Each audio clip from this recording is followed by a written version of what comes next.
Како се трошат студентските пари, кој треба да ги контролира, транспарентен избор на делегатите на матичните студентски парламенти и на Универзитетскиот сенат се дел од реформите на студентското организирање, кои треба да бидат дел од новиот закон за високо образование. Студентите во земјава од денеска почнаа со дебат. На маса имаат ставено 3 модели. Едниот е на Младинскиот образовен форум, вториот на студентскиот пленум и третиот е постоечкиот за кој студентските организации велат дека е лош, но и беше причина за излегување на улица и кревање на гласот на масовни протести. Проблемот до сега се покажа во партиите и во тоа што години наназад ова тело е злоупотребувано. Она што ние како Младински образован форум го предлагаме е ова тело да стане тело во склоп на универзитетот. Она кое што ние сакаме да го предложиме и да го возможиме со овие јавни консултации е да конечно да се свати дека студентите се рамноправен дел на академската заедница. Значи универзитетите меѓу другото постојат заради студентите, а не обратно.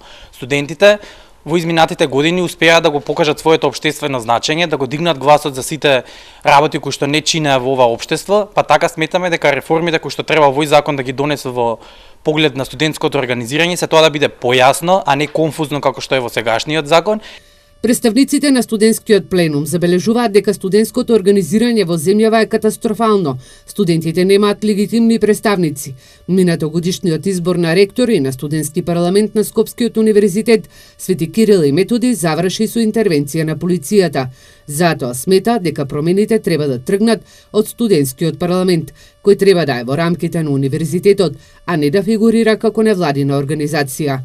Финансирањето исто така во еден финансиски извештај на студентскиот парламент во 2014-2015 се покажа дека парите од студентите што ги оплаќаат при упис на семестар од X 750 денари, се извинувам, ги трошеле на забави, алкохол и хотели, наместо за правата на студентите, едуцирање за истите.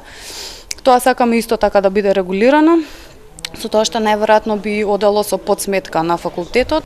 Изборите на студентски представници на универзитетите треба да бидат фер, демократски и слободни, а бруцошите преку обуки да се мотивираат и тие да бидат дел од студентското организирање. Првата јавна консултација за реформите во студентското организирање на Штипскиот универзитет Гоце Делчев помина без поголема заинтересираност на студентите, но вакви консултации ќе има во Скопје, Тетово и Битола, а потоа финалниот документ ќе биде доставен до Министерството за образование.